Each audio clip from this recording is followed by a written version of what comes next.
Sonia. And welcome to the 411 Podcast.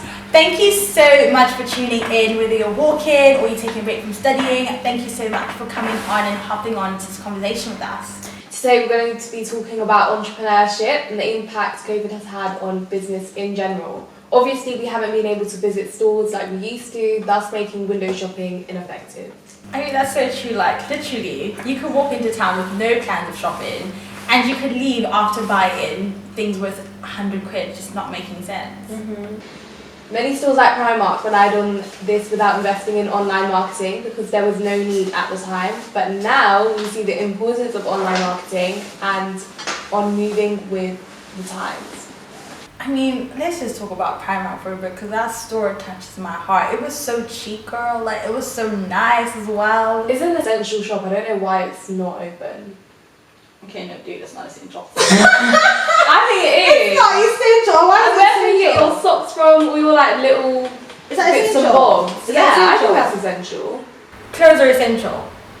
Not clothes, but the little bits and bobs that they had. No, but so you want Primark to look like Tesco in Wales, where they block our aisles. That's what you want. Yeah. No. I think it's needed. No, that's not it. We're not doing that. I'm sorry, but it's just sad. I think Even getting little things for like your home, like you could literally go to Primark, get something like a decor item, put it in your room. It looks bougie, but it's from Primark. and it's so cheap. I know, I love it. Just had so many hats, and honestly, trying to get the same stuff that you would have from Primark for like 2 quid.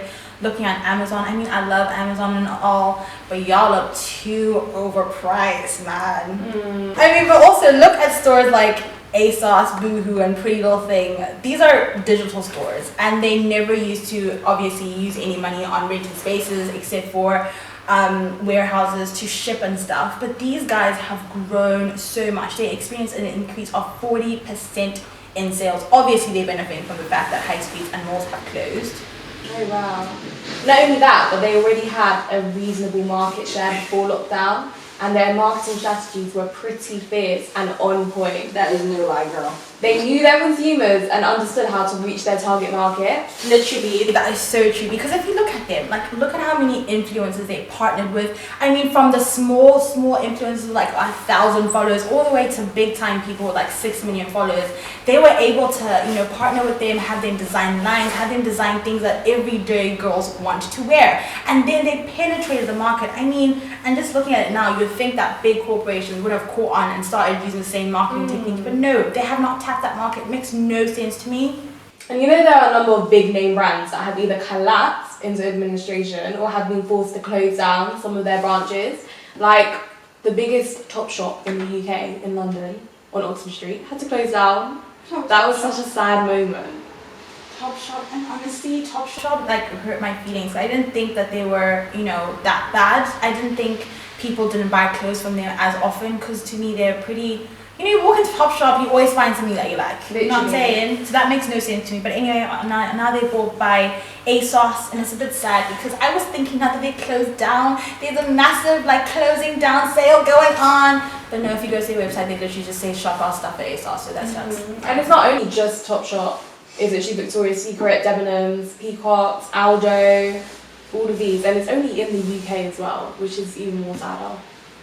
Yeah, because obviously the UK has experienced ridiculous lockdowns. Like, look at us, we've been in lockdown. We've had more lockdown than we've had air in the past year. Like, literally, we've been in lockdown for about 9 months since March, and that's It's only been a year. Yeah, It's actually been a year. Literally, We're and coming to our lockdown I anniversary. feel like, please don't call it that. That's what people have been calling it. But honestly, back in 29 BC being before Corona, life was it. You know what I mean? And it seems so far away. But anyway, obviously it's only happening in the UK because many of these companies are international and they have locations like in America where they haven't experienced lockdown. Can we just talk about that for a little bit? They have not experienced lockdown. Must be nice. Must be nice. Must be They're nice. living la vida loca. What's the word? Living la vida Loca. loca. There we go. What does it mean? Living life wild? I think so. Fun? I think so. Whatever it means. But yeah, they're living large, and obviously that's not the same story for some of the stores that we have here. On top of that, the groups that have been Speaking of, the groups that have been directly affected by the pandemic are entrepreneurs and small to medium-sized enterprises or SMEs. These are normally local or national businesses which do not have the same advantage. This is the group we will be focusing on today. And it was reported by King's College London that 61% of entrepreneurs who were surveyed stated that their businesses would be directly impacted by COVID. And these individuals fear that their work will dry up and are, for instance, worried about the lack of demands, that clients have cancelled work, and the fact that no business is coming in, and the collapse of funding from investors. And it's really, really sad because honestly, looking at the UK, how many small, homegrown family businesses do you know, like bakeries and barbershops? It's just so sad to see that these companies, literally, because they're not essential, quote unquote, they've had to basically go under. Shut down, yeah. It's really, really sad. It's awful. It's actually so bad. This is exactly what's happened in most cases, and here to talk with us today is Izu, the founder of ismadethis.cuts with a 1 in it. That's the handle on Insta, so follow him. Yeah, so hi Izu, welcome to the studio. Hello, thank you for having me. We're so excited to have you here. Yeah, we are. Yeah, one of the traditions that we wanted to carry on this podcast is asking everyone how they're doing. So Izu, how are you really doing? Yeah, I've been alright. It's been manageable regarding my business, but it has definitely been tough during the second lockdown. But you, Izu, you as a person, how are you doing? Are you fine or not fine? I'll be real, to be honest, during this time, even today, I woke up and I was like, oh, I have to go through this lockdown, literally. I'll be real, it's been tough, It's like, Swansea as a whole, regardless of the lockdown, it is pretty boring. There's not really an incentive to do anything, then putting into a lockdown, it gets tough. Yeah, I absolutely agree with that. And on top of that, I guess you're a student as well, aren't you? How have you found that aspect of things? Being a student, it's been alright. During the lockdown, it's a thing where I haven't been able to cut hair. Obviously, I have been having demands and whatnot, but because I've just been given instructions not to cut hair, I've been able to focus on my studies more. And let's just talk about the business you keep referring to. What do you do, and how's your trade being impacted by COVID? I've been able to cut hair, so as a barber, it's been tough. How do you go about, do you go to people's houses? Do you have to travel to their houses? When I was in London, so before the lockdown, I was doing house calls, but as of now, I'm really trying to lay low on the house calls, especially when it's just inconvenient in terms of lighting, going into someone else's house. It's not really convenient.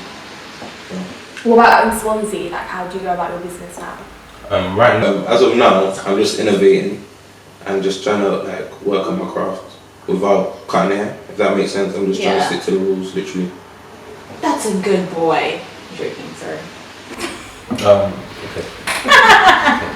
But obviously many people are now having to do their own hair by themselves. I can say for me, I discovered my ability to do my own hair because I could no longer visit my hairdresser. And guys, I'm pretty good. I just want to put it out there that if you need a girl who want to do your hair for free, I just want a good story. That's all I need. I'll do your hair for free. But yeah, so how have you actually been dealing with your own hair? I know you're a hairdresser, but do you cut your own hair? Because obviously today you're wearing a beanie, so I can't really tell. In general, I've been cutting my hair. Literally, I've just been leaving it how it is. To be honest, I'm not too worried about my hair, more so. When you become a barber, it's almost like you forget about, you just have so many people's hair to worry about, and you don't really focus on your hair. You forget, and then you look at yourself in the mirror and you're like, this is the classic example of self-care in need. No, but I do definitely take care of my hair. I do still brush my hair daily, twice a day at least. But are you trying to But I just don't cut it.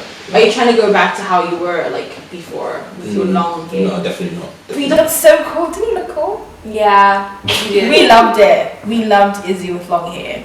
Yeah.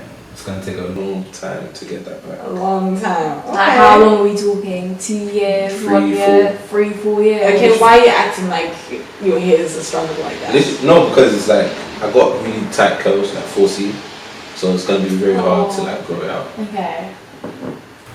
Really? Literally. Is that how it works? So the tighter your curls, the longer it takes to grow? Well, it's gonna be shrunk. Yeah, because it's so coily. Yeah. You can't tell. Yeah, and it's not manageable. Literally, I'm not trying to go through that, especially as a man. Like, definitely not. Short hair's the way. You should. The way to go. The way to go. No, I couldn't right now. But anyway. But yeah, I did cop. Let me not say cop. I did buy a self-cut system, so it has like 3 mirrors where I can like, if I want to cut my hair, I can just whip it out, hang it on the door, and cut my own hair.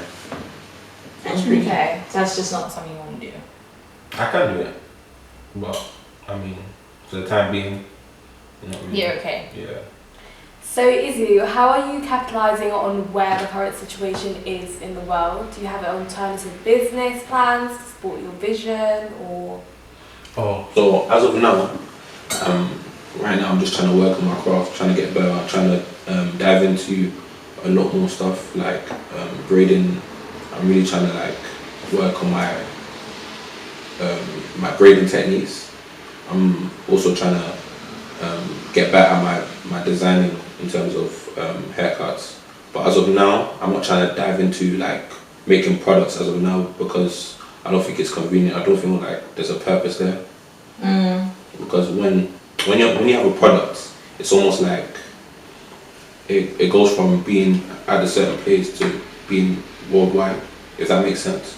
Because I wouldn't want, if I made a product, I wouldn't want it to be for Swansea only. I would want it to be Nigeria, America, you know what I'm saying? So This is your first Nigeria because we are from first. yeah, literally. We see the favoritism right there, guys. Don't worry, guys. He hasn't forgotten who he is just because he lives here, which is great and rare. Cough, cough. Anyway, lol.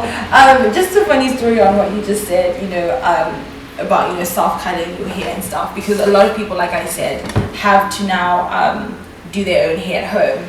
My brother-in-law actually, very sadly, shaved my nephew's hair bald, guys. He was bald and he's 6. And he was like, "Hi, Mama Joy," and I was like, "Who you be? Like, what's happening here?" I was so sad, and I was so annoyed at his dad because I was just like, "Do you not know how to do anything else? I mean, I know you're bald, right?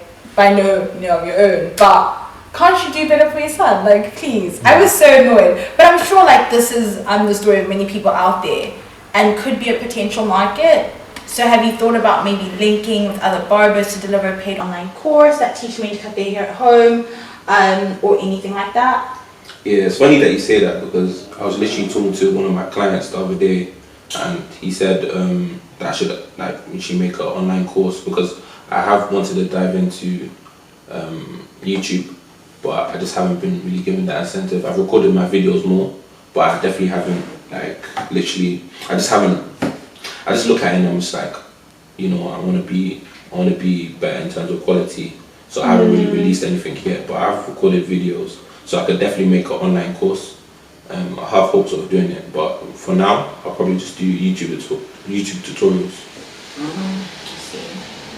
That sounds good though. Yeah, that sounds like a good plan to be honest, because views can just skyrocket. Yeah, sure. That's true, and I think honestly, because we don't know, because we unfortunately live in this land. I mean, we love England and stuff, but I mean, the lockdowns are just abysmal, honestly. We don't know when we're going to be back to normal. Even when we are, we don't know what the regulations will be for barbers and hairdresser. So I think, like what you're doing, the whole online course and stuff, it will go well. And right now, it's like everything's it's like the probability of going back is very low, and especially even if we do go back, what's to say that we won't go back into a lockdown? So that's so true. Yeah, so definitely online courses are definitely convenient, and I also have to think of literally products or clippers to use that would be more convenient for a normal person, a normal Tom, Dick or Harry, if that makes sense. So would you ever cut female hair? Definitely. Is that something you're looking at, or? He does. To be honest, right now, I'm trying to be a barber that's diverse. I'm trying to be I'm trying to be convenient for everyone. I want to accommodate for everyone. If that makes sense. Yeah. Like, I'm not trying to just be a barber for black boys or a barber for mixed race boys. I'm trying to be, well, already I'm accommodating for white hair clients or straight hair clients. So definitely.